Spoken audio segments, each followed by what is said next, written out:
नमस्कार दोस्तों, मैं विनायक बगाड़े फिर से आपका स्वागत करता हूं आपके अपने लोक भारती हिंदी इस यूट्यूब चैनल पर।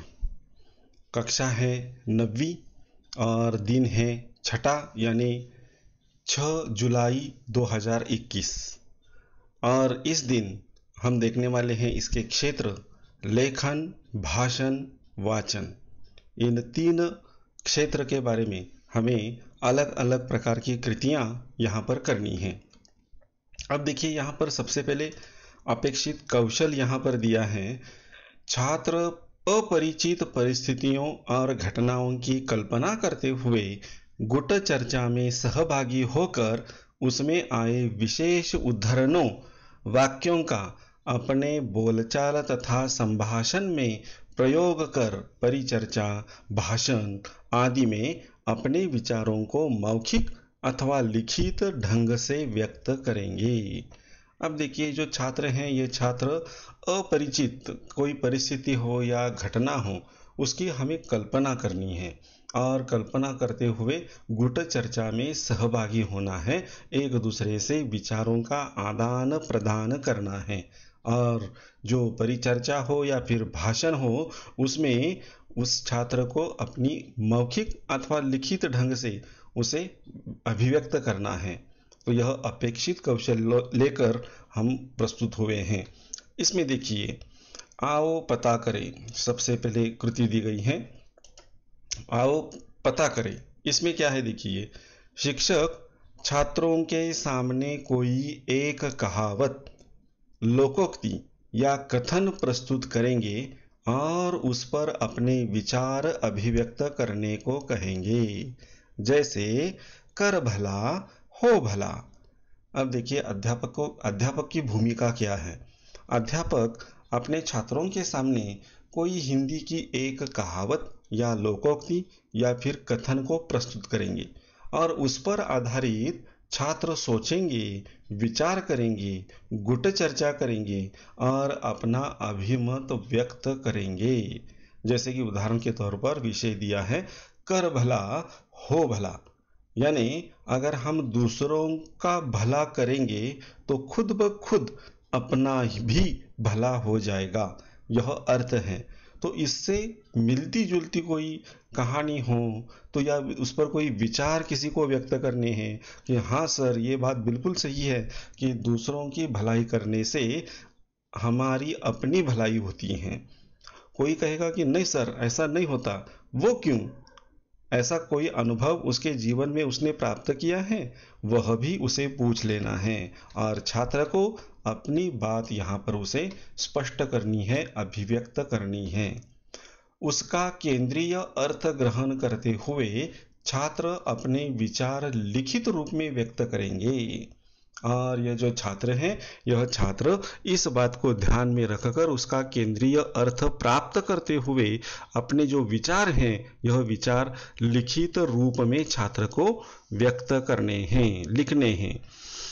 कहानी के रूप में भी उसे व्यक्त कर सकते हैं, मौखिक अथवा लिखित।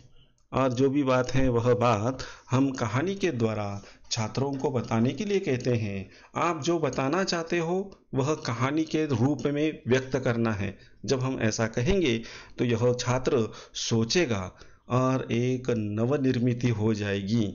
जो कहानी उसके दिमाग में आएगी वही कहानी एक नई कहानी होगी। और इस तरह से भाषा अध्ययन या फिर लेखन, इन कौशलों को हम प्राप्त कर सकते हैं। नीचे कंस में दिया है, छात्रों को छोटे, सहज, सुबोध, स्पष्ट तथा प्रभावपूर्ण वाक्यों का प्रयोग करने के लिए प्रोत्साहित करेंगे। यानी कहानी अगर वो बताना चाहते हैं तो वह कहानी सहज होनी चाहिए, सुबोध होनी चाहिए, शब्दों का उच्चारण स्पष्ट रूप से होना चाहिए और जो भी बात है वह प्रभावपूर्ण ढंग से उसे व्यक्त करनी है। तो ये एक अच्छी बात है कि भाषण करते समय, संभाषण करते समय हमारी भाषा कैसी होनी चाहिए, शब्दों का उच्चारण कैसे होना चाहिए, इसके प्रति छात्र सजग रहता है या सजग होता है। अगली कृति देखिए क्या है, आओ सक्षम बने। इसमें शिक्षक छात्रों के समक्ष महापुरुषों के सुवचन यानी उद्धारण दोहराकर या प्रस्तुत करते हुए उन्हें उसी प्रकार के सुवचनों की सूची तैयार करने के लिए कहेंगे। अब देखिए अध्यापक को क्या करने हैं। अध्यापक जी यहाँ पर जो महापुरुष हैं, इन महापुरुषों के सुवचन हो या फिर उद्धरण हो तो उसे बच्चों के सामने रखना है और बाद में उस पर विचार विमर्श करने के लिए छात्र को मौका देना है। जैसे कि यहाँ पर देखिए एक चित्र दिया है, अब्दुल कलाम जी का है।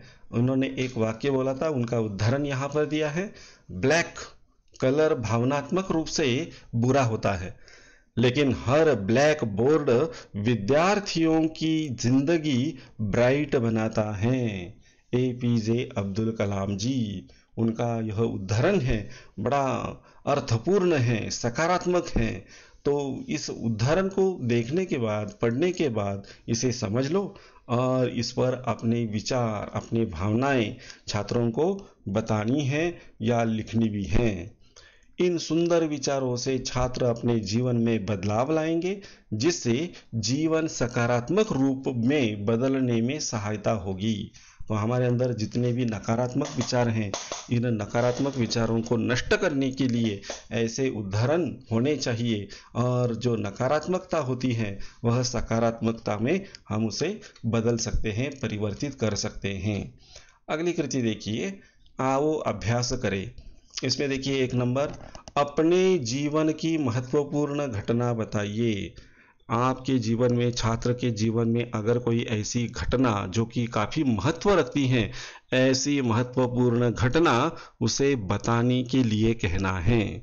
और 2 नंबर देखिए, कक्षा 8वीं की हिंदी पाठ्य पुस्तिका में से पाठ मेरा विद्रोह में जिस प्रकार लेखक ने अपने जीवन की घटना का वर्णन किया है, उसी प्रकार छात्रों को भी मौखिक रूप में अव्यक्त होने का अवसर देंगे। अब देखिए पिछले साल की जो किताब थी 8वीं कक्षा की, इसमें एक पाठ था जिसका नाम था मेरा विद्रोह। बड़ा ही सुंदर पाठ था। इसमें वह छोटा बच्चा किस तरह से अपने घर में रहने वाले, परिवार के साथ रहने वाले जो अपने बाकी सदस्य हैं, इनके साथ वह कैसा व्यवहार करता है, अपने पिताजी को वह कैसे दुश्मन मान लेता है। लेकिन यह पिताजी ऊपर से सख्त हैं लेकिन अंदर से बड़े कोमल हैं। और जब इस बात का उसे पता चलता है तो उसने अपने पिताजी को परेशान करना छोड़ दिया और एक अच्छे बच्चे की तरह वह कार्य करने लगा।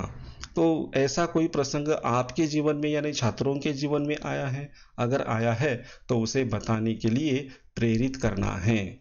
अगली कृति देखिए, शरीर के विभिन्न अंगों से संबंधित मुहावरों की सूची बनाइए। हमारे जो शरीर के विभिन्न अंग हैं उनसे आधारित अनेक प्रकार के मुहावरे हैं। इन मुहावरों की सूची छात्रों को तैयार करनी है और आपका ये काम हल्का हो इसलिए देखिए मैंने यहाँ पर एक चार्ट लगा दिया है। इसमें अपने शरीर के विभिन्न अंगों का प्रयोग करते हुए विभिन्न मुहावरे दिए गए हैं। जैसे बाल बांका न होना, इसका अर्थ है कभी भी नुकसान न होना। दूसरा है गला काटना, इसका मतलब है लोभ में पड़कर हानि पहुंचाना। तीसरा है कान कतरना, इसका अर्थ है बहुत चतुराई दिखाना। चौथा है कान भरना, इसका अर्थ है चुगली करना। पांचवा है मुंह काला करना, इसका अर्थ है कलंकित करना। मुंह की खाना, अपमानित होना। नाक कटना, बदनामी होना। पैर पटकना, खूब कोशिश करना। अपना पांव पर कुल्हाड़ी मारना, अपने पांव पर कुल्हाड़ी मारना ऐसा होना चाहिए। स्वयं को नुकसान पहुंचाना। घुटने टेक देना, इसका मतलब है हार मान लेना। अपने पैरों पर खड़े होना, इसका मतलब है आत्मनिर्भर होना। अंगूठा दिखाना, साफ मना करना। आंख का तारा होना, बहुत प्यारा होना। आंखों में धूल झोंकना, धोखा देना। आकाश सिर पर उठाना, बहुत शोर करना। इस हाथ ले उस हाथ दे, यानी इस हिसाब किताब जो है वह साफ करना। उंगली उठाना, इसका मतलब निंदा करना। उंगली पर नचाना, इसका मतलब वश में करना। प्राण हथेली पर रखना, यानी जान देने के लिए तैयार रहना। बाएं हाथ का खेल होना, इसका मतलब बड़ा ही सरल कार्य होना। तो इस तरह से ये मुहावरे उदाहरण के तौर पर मैंने यहाँ पर दिए हैं। ऐसे ही कोई अलग मुहावरे अगर आप पाते हैं तो इन मुहावरों को लिखकर उसका अर्थ जरूर लिखिए, उसकी एक सूची बनाइए। और इसके लिए पूरक साहित्य स्रोत दिया है कक्षा 8वीं की हिंदी पाठ्य पुस्तिका में से मेरा विद्रोह कहानी पढ़िए। तो आपको क्या करना है बच्चों, 8वीं कक्षा की किताब प्राप्त करो और उसमें जो मेरा विद्रोह यह कहानी है उसे पढ़ लीजिए। तो देखिए इस तरह से यह कृति हम करेंगे और इस कृति के द्वारा जो अपेक्षित कौशल है इसे भी पाने का हम प्रयत्न करेंगे। तो आज के लिए बस इतना ही। फिर से मिलते हैं एक नई कृति के साथ। तब तक धन्यवाद।